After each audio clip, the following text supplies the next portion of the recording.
Let me start off by saying, I wasn't the perfect husband, but I was loyal, supportive, and genuinely in love with the woman I married. We were together for 7 years, married for 5.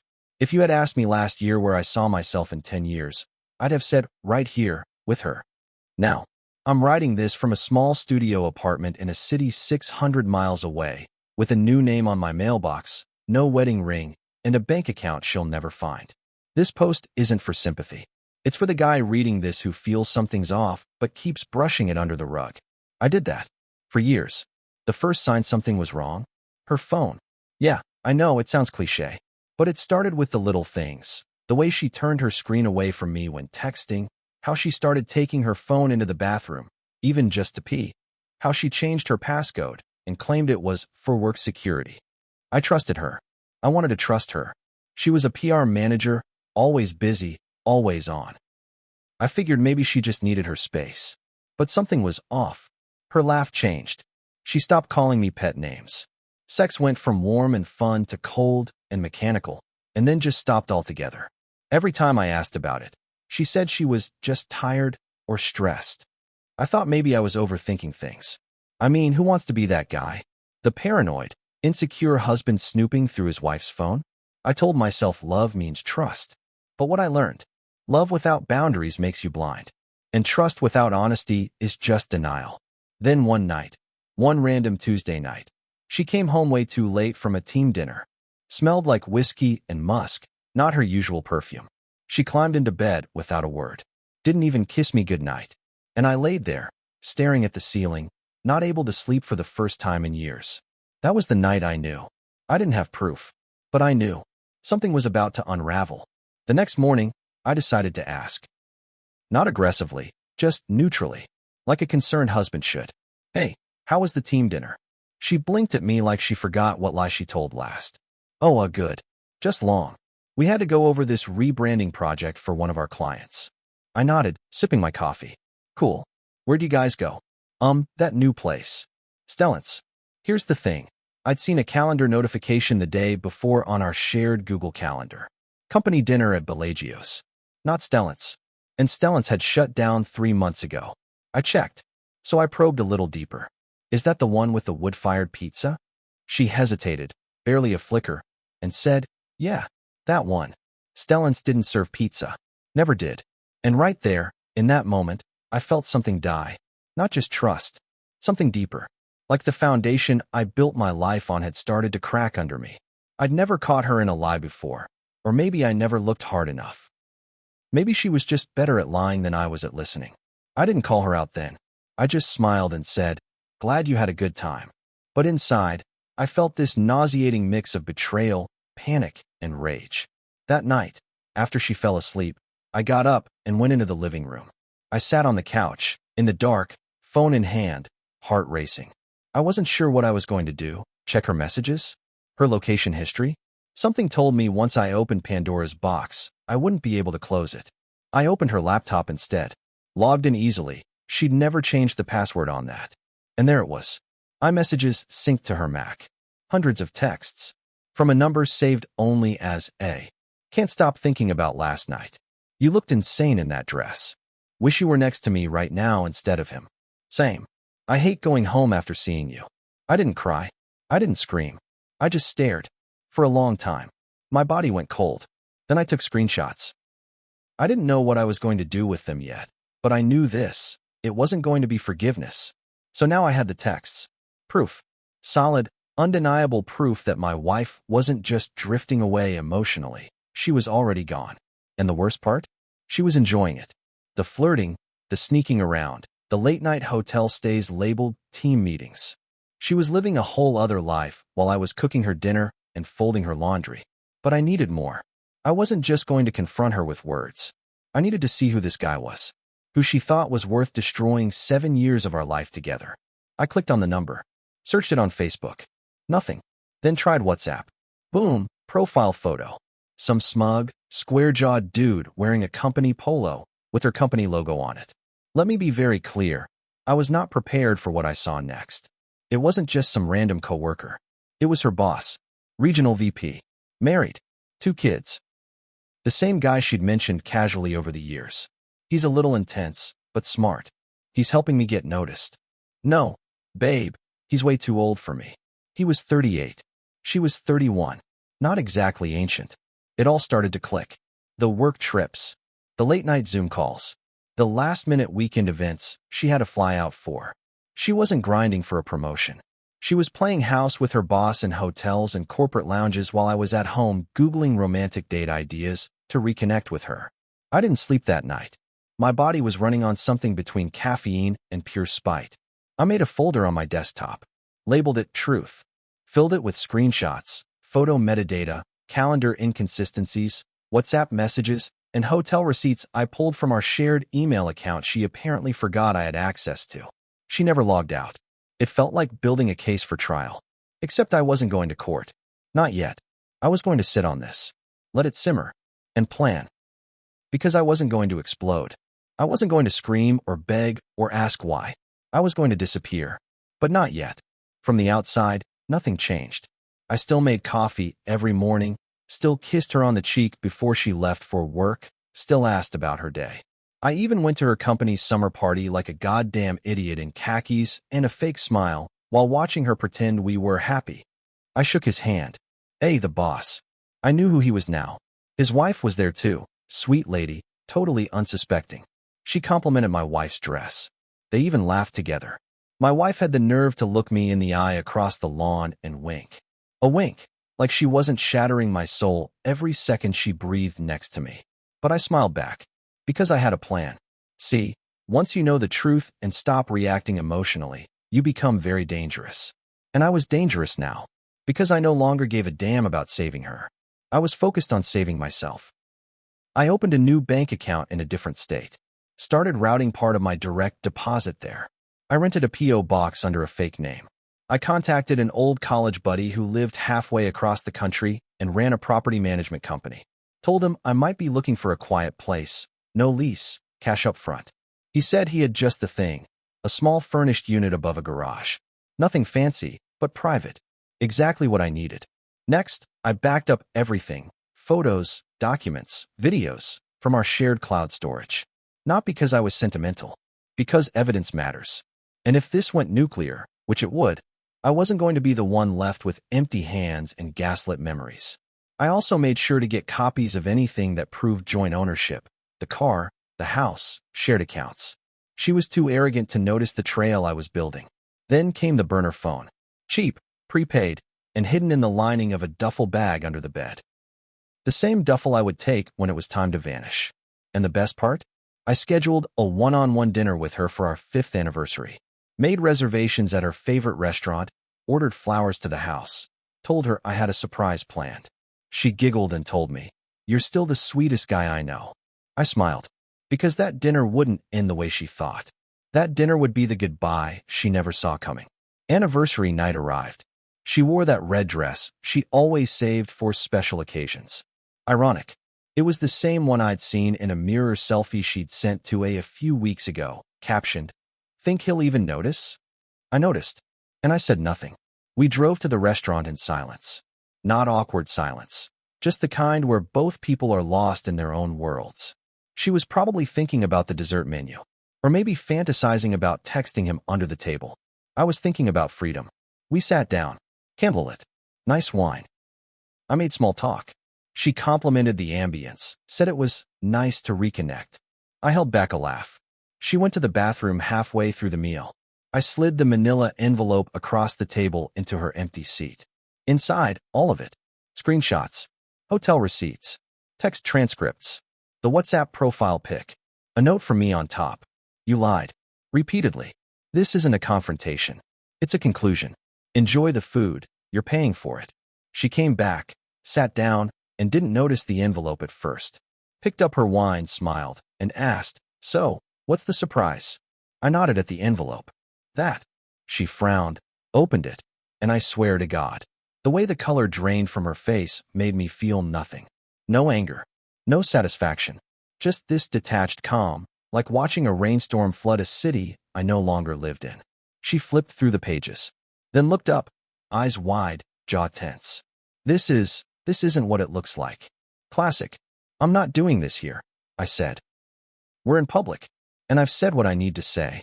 She reached for my hand across the table. I pulled it away, and that broke her more than any insult ever could. Please, she whispered. Let's go home and talk. I stood up. I'm not going home. And I left. Walked right out. Didn't look back. Didn't wait for her to follow. Because there was nothing left in that direction but lies and a version of me I didn't respect anymore. She texted me all night. Called from every number she could. I never answered. Because while she was panicking and scrambling to regain control, I was already crossing state lines. The transformation had begun. I drove through the night with only two things, my duffel bag and my dignity. No note left behind. No goodbye texts. I didn't owe her a single explanation beyond what was in that envelope. I had timed everything perfectly. 2 days earlier, I had put in notice at my job under the pretense of accepting an out-of-state opportunity. My boss was understanding. I didn't even tell him the real reason. I wanted a clean break. I cashed out in used vacation days, closed down joint accounts the morning of the anniversary dinner, and transferred every penny that legally belonged to me. The house, still in both our names. But I left her with the mortgage. She could sell it, stay in it, burn it to the ground. I didn't care anymore. My name would be off it within 30 days. I'd already spoken to a lawyer. Quietly, efficiently. I got to the new town just as the sun was rising. Pulled up to that little apartment above the garage. Keys were under the flower pot, just like my buddy promised. It wasn't much, bare floor, small kitchen, dated furniture, but it was mine. It smelled like old wood and fresh air, not perfume and lies. I dropped my bag, opened a beer even though it was 7 a.m., and sat on the floor, leaning against the wall. And for the first time in years, I felt safe. My phone buzzed nonstop for the first 72 hours. Begging, pleading, bargaining. Then came the guilt-tripping. You're overreacting. It wasn't serious. We were having issues before this. Can't we just talk? You're being childish. Then came the threats. I'll tell everyone you abandoned me. You won't get a dime. You'll regret this. I blocked every number. Even her mother's. Even mutual friends. Because here's the hard truth. If people only loved the version of me that tolerated being lied to, then they didn't love me. I changed my number. Changed my last name. Changed my life. But what I didn't expect, what nobody warns you about, was how hard the silence would hit once it all finally stopped. The quiet wasn't peace at first. It was grief. Everyone thinks that once you leave a toxic relationship, especially one where you've been cheated on and lied to, you'll feel free, powerful, vindicated. Like you won. Let me tell you something they don't put in those motivational Instagram reels. Freedom feels like loneliness when you've forgotten who you were without them. The first week, I barely left the apartment. I ate takeout off the counter, slept on the couch because I didn't have a bed yet, and kept the TV on just to fill the air. It wasn't her I missed. It was the routine, the illusion, the lie I had spent years living inside of. It was mourning a ghost version of someone I thought I loved. I kept catching myself doing the little things. Reaching for my phone to text her when something funny happened. Grabbing 2 mugs instead of 1 in the morning. Folding laundry and wondering if I should separate hers and mine, before remembering there was no her anymore.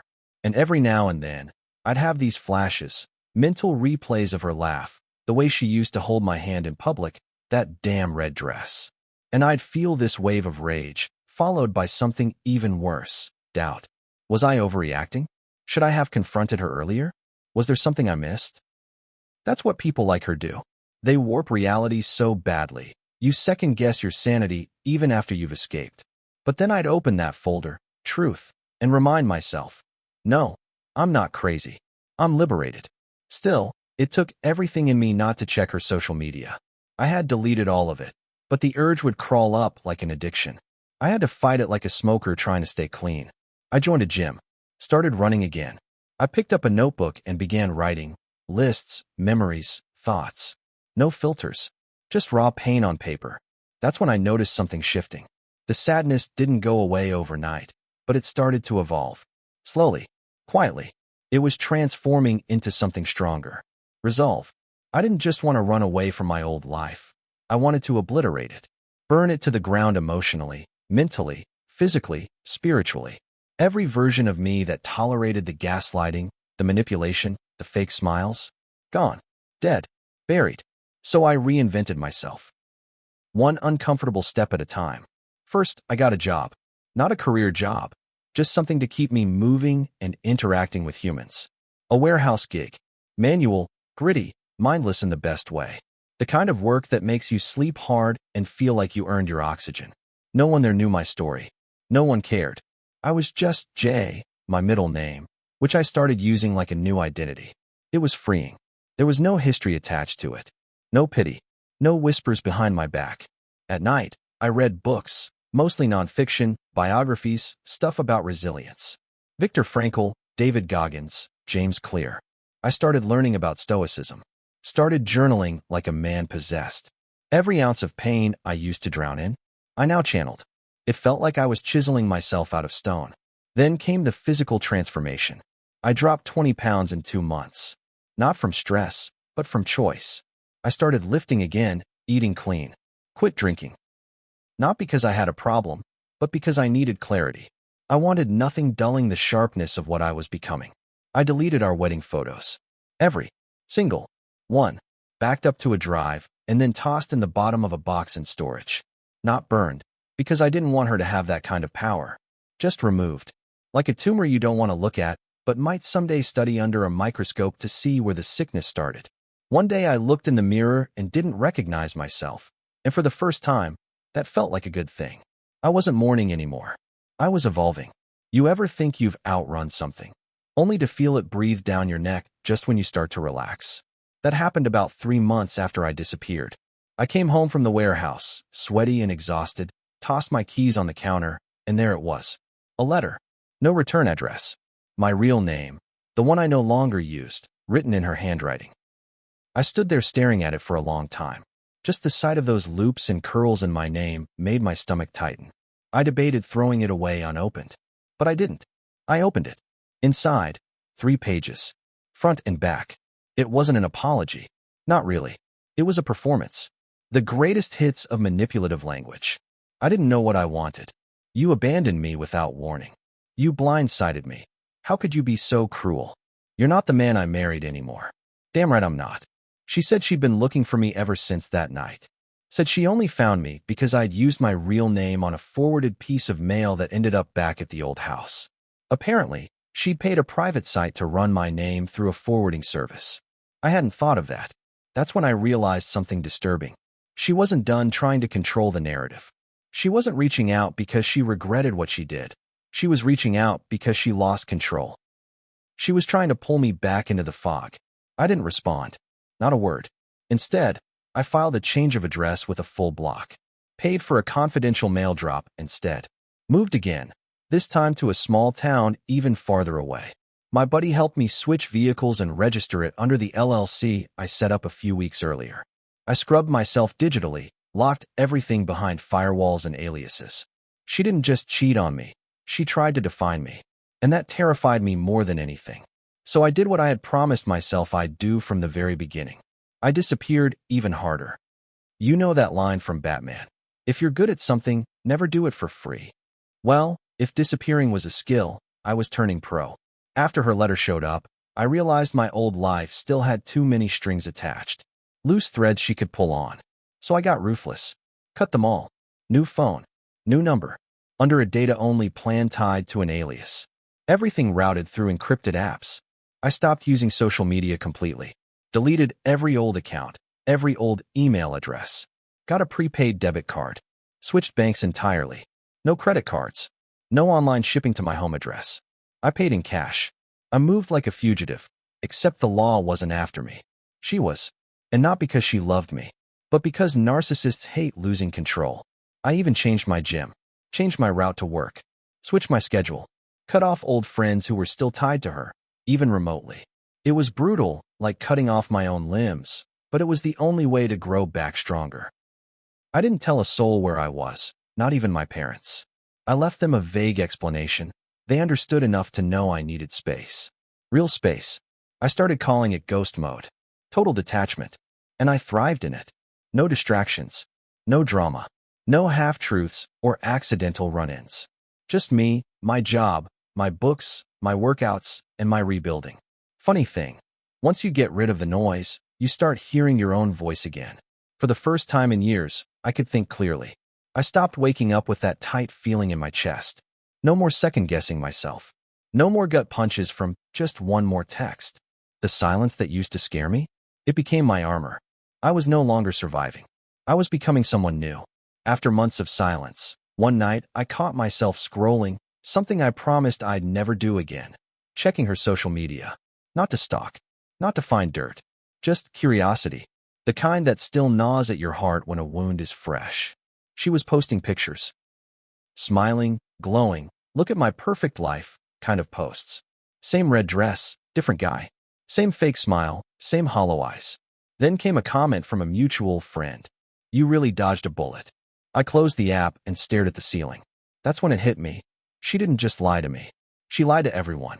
Every story she told. Every sob story she spun to friends and family. Every time she painted me as the villain. It was all a facade. She was a master manipulator, crafting a new life on the ruins of ours. And I realized something brutal. My anger wasn't just about her betrayal. It was about losing the person I thought I was. The husband who trusted, loved, and built a life. That version was gone. But the real me? The one standing in that dimly lit apartment with my notebook and my scars. He was still here. Stronger. Wiser. And no longer defined by her lies. So here's where it gets messy, and probably what a lot of people won't tell you. After the initial storm of anger, sadness, and disbelief, I realized forgiveness was my next battle. Not forgiving her. That ship sailed the moment I found out how deep the lies went. But forgiving myself. For trusting someone who didn't deserve it. For ignoring the warning signs. For staying too long because I was scared of being alone. That was the hardest part. I spent nights wrestling with my ego, my pride, and that crushing feeling of how did I let this happen? I started therapy. Not because I was broken beyond repair, but because even the strongest people need a little help sometimes. To unpack the mess. To learn to rebuild without fear. And slowly, I began to understand. My worth isn't tied to her choices. My value isn't measured by her lies. My future isn't chained to my past. I made peace with the fact that some people are toxic, and the healthiest thing you can do is walk away. Even if it feels like you're leaving pieces of yourself behind. But you don't lose those pieces. You find them again. One day, one step, one breath at a time. Here's the thing about healing, it's not linear. It's messy, unpredictable, and sometimes downright exhausting. Some days I'd wake up feeling like I'd conquered the world. Other days, I'd break down because a song, a smell, or even a random memory knocked the air out of me. But I kept moving. I threw myself into new experiences. Hiking solo trips, joining book clubs, learning to cook, terribly at first, and even signed up for a public speaking course to get over the anxiety that had built up over the years. Each small victory chipped away at the weight I'd been carrying. I started dating again. Not seriously, just dipping my toes back into the pool of human connection. And you know what surprised me the most? I liked myself again. Not just the idea of who I wanted to be, but the actual, flawed, recovering version of me. I learned that a toxic relationship can strip you down, but it can also teach you how to rebuild stronger and wiser. Now, whenever I catch myself doubting or slipping back into old patterns, I remind myself, you disappeared to transform, and that transformation is ongoing. If I could go back and talk to my past self on day one, when everything started falling apart, here's what I'd say. Trust your gut. If something feels off, it probably is. Don't ignore those red flags because you want to believe in the good version of someone. You don't have to fix someone else's problems at the cost of your sanity. No matter how much you love them, it's not your job to carry their lies, addictions, or toxic behavior. Disappearing doesn't mean giving up. Sometimes walking away is the bravest, strongest thing you can do. It's not about losing. It's about reclaiming yourself. Don't isolate yourself. Reach out to friends, family, or professionals. You're not weak for needing support. You're human. Healing is a process, not a destination. There will be setbacks. Be patient with yourself. Most importantly, forgive yourself. For all the mistakes, all the moments you wished you'd acted differently. You were doing the best you could with what you knew. I hope anyone reading this knows that if you're in a relationship where you feel less than, manipulated, or outright lied to, you deserve better. And the power to change your story is in your hands. Sometimes, disappearing is the first step to becoming who you're truly meant to be. So here I am, Almost a year later, typing this out to strangers on Reddit because maybe, just maybe, someone out there needs to hear this. Disappearing wasn't just about running away from a toxic wife who lied and betrayed me at every turn. It was about finding myself again after years of being lost in her lies and manipulation. I won't pretend it was easy. It was brutal, heartbreaking, and sometimes terrifying, but it was necessary. If you're stuck in a relationship that drains you, belittles you, or breaks your trust, don't wait for a perfect moment or an apology that might never come. Sometimes you have to be your own hero. Sometimes you have to disappear to transform. And remember this, your worth isn't defined by the people who hurt you.